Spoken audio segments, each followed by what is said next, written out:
Hi, and welcome to the studio. This is a sort of part two to the previous episode, the Scheimpflug episode, where I explored lens movements. And lots of comments came out of that, so thank you so much, really appreciate it. But one stood out because the person said, and it was a very, very good comment. They said, well, why would we go to the trouble of lens movements, and especially if we don't have a shift lens or this sort of camera, Cambo, when we've got much more control using focus stacking. So this is what we're going to explore today, and this is why I'm going to demonstrate the difference, the huge difference between focus control, this is focus control, and focus stacking, which is not focus control. So the purpose of focus stacking is primarily in macro photography, really, I suppose, though it obviously can be used in other areas, but specifically macro because you have so little depth of field. And focus stacking became possible only because of the advent of digital photography. It wasn't possible in analog because obviously in focus stacking does exactly what it says. It's layers of digital files on top of each other, all at different focus points, and the software merges those layers into one image. And obviously the software compensates for the breathing in the image of the different focus points and will give you a final image which is perfectly in focus from front to back. Brilliant and is fantastic. However, that is not what I do on an almost daily basis. And what I thought we'd do, I just set up a little tabletop here, but pretty well it's exactly what I would do most days in the studio, where I have products on the tabletop and I'm working with designers like I do all the time, and they have very specific requirements. And more often than not, I'm shooting a product and we have a tabletop shot, just like the image you see here on the screen, where I set up this particular image and I'm approaching it as if I've been given a brief now. So clients come to me, giving me a brief. They've given me a set of these keys and they want an image for a double page spread where they want this image, this key which is going through the center of the image in focus from front to back, perfectly sharp. But they want the rest of the image and the other keys out of focus. So they can overlay text, graphics, wherever it might be, but they need separation. Now, this is where lens control comes in. And what I'm going to do is demonstrate how I'm going to do two shots. One shot using focus stacking to get the key in focus, and the other shot using lens control where I decide where I want to put the plane of focus. And hopefully it will demonstrate the difference and why focus stacking isn't the solution in this particular application where you want creative plane of focus. Focus stacking is not a creative technique. It's a technical, mathematical way of a program giving you a sharp image from front to back. You can decide where you want the front to start and the back to end and that plane of focus, but it doesn't give you any other control. So let's go to the image now on screen, and I'm going to first of all do an image using the Cambo Actus and I'm going to demonstrate how the lens movements get the key in the middle in focus. So what I'll start with first is some front to back. I'm going to tilt the lens plane till it's where I want it, so you can start to see all the image go out of focus. And I will then also focus on the front, and you can see here on the front of the middle key, you can see where the key to the left is now sharp, as well as the key, the end of the key we want sharp. They're both in focus. I'm now going to do a swing of the lens, and you can now see how that center key is coming into focus from front to back. I now need to use movements on the camera, a shift, which is the camera back, to recenter the image, and also just slight movement to get the key where I want it to be. So now what I'll do is I'll take a photograph in Capture One of this image. It's at f5.6. I've put the plane of focus.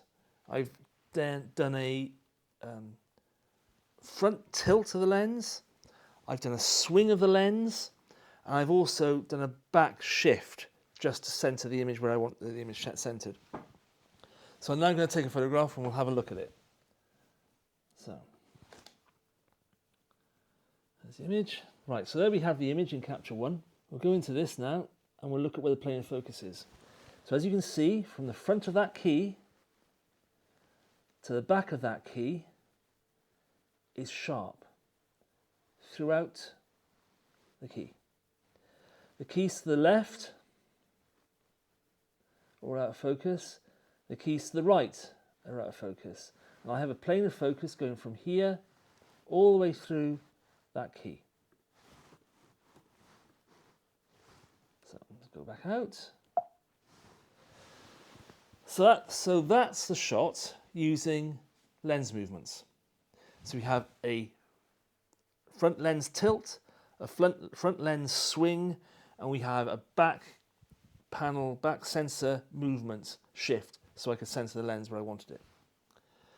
What we're going to do now, I'm going to take this camera down, and I'm still going to use the Sony a7R5 with the Sigma 70mm lens I use for my film scanning, which is featured before.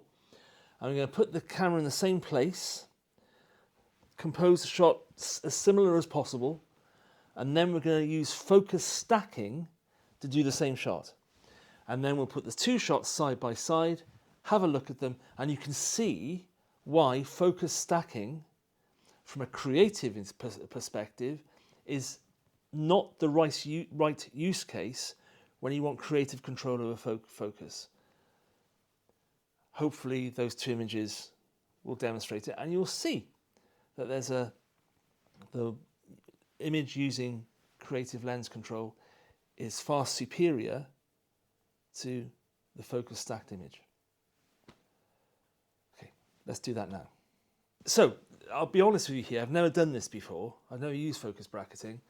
I'm just sort of new to it, so I'm going to give it a go now and we'll see what happens. So I'm going to leave it on 4 standard. It's got different standards, but it's 4 and in black brackets standard. And then I'm going to do number of shots. I'll do 40. See what that looks like, because I can't imagine. Did you do any more than 40 raw files from the a7R5? Gosh, I don't know. Seems a bit. Yeah, that seems a lot. Anyway, we'll do 40, and then And then I think what you do then is you select the focus. I'm going to do the closest focus on the key, and then press click, I suppose, and then we'll see what's what. So here we go. So it's going through.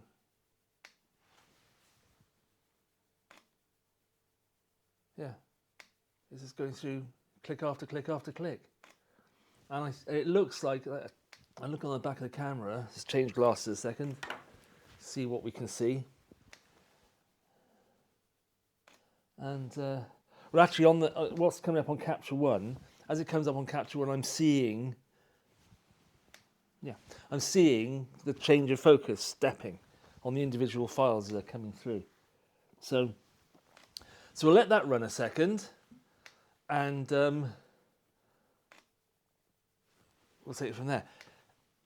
Incredibly long process, which I'm thinking,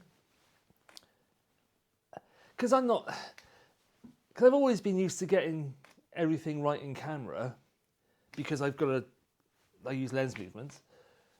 This just seems like, imagine if I had to do, clients giving me 40, 50 products, and I had to do this with every single one. I mean, it'd be a nightmare. So I just can't imagine doing it, to be honest. However, the question's been asked. I need to demonstrate that the difference between creative use of Scheimpflug and focus control over this. So let's see what we get. Anyway, let's have a look. So while doing the next time you see me now, I'll be in the studio, do 2 prints as we always do, have a look at them and see which ones we prefer. That was interesting. I think hopefully I've answered the question that was raised, the very good comment about the difference between, or why can't I use focus stacking, because it is more accurate. Well, the comment is correct in terms of focus stacking is excellent at getting everything sharp, but I think the key word here is everything sharp. That's not what control of selective focus is about. Selective focus is a creative tool as well as a technical tool, and it allows you the ability to create the image that is aesthetically pleasing. As you can see on this image, the key itself is pin sharp from front to back. I'll bring it up on screen now, and we'll do a quick flick between the 2 images so you can see the differences. Both have merit. No reason, there's no not being disparaging from one technique over the other. It's just they're techniques which are totally separate and have different use cases. And I think that's the important thing. The other thing about focus stacking is it obviously has only been around since digital's been around, because you couldn't do focus stacking before, because obviously you're shooting film. I suppose you could have done focus stacking shooting film, but it would have been a very expensive exercise. And I suppose in the mid-90s you'd have shot film, you'd have focus stacked, and then you'd have scanned each neg at different focus points and then merged them. But I don't even think it was possible to do then, because the software wasn't able to do it. I suppose you could have done it manually, I presume. Photoshop had the ability to do layers in sort of the mid-90s, I suppose. I think focus stacking is definitely a thing of a digital age. So, and people were shooting macro way before then. So I think having lens movements is still valid. It's how I work every day. I couldn't do my job without the Cambo, for instance, or a tilt shift lens of some kind, because it's an essential tool. But yeah, I think the image here on this is a focus stacked image, which is fine.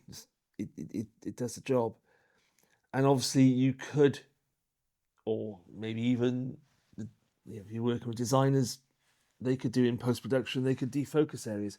It doesn't look the same. It never will look the same. But it's all possible. So yeah, so focus stacking has its place, but in my world, I will continue and always will use a camera with lens movements, a tilt shift lens or wherever it might be. And I think the end result is far more pleasing.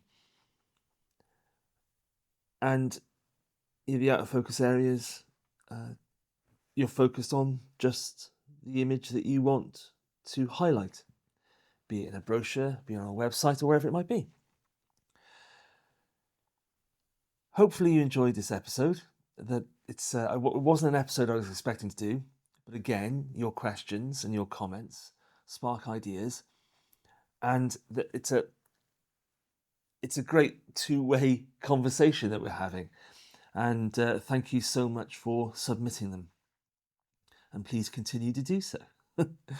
Anyway, we have some nice weather coming up, which is fantastic news, and it's going to be a really great week. And I'm going to try and get out and do some shots on location somewhere. I'm not too sure exactly what the subject's going to be. It's always evolving. So please do, if you can, like and subscribe, which would be marvellous. And in the meantime, you have a good week.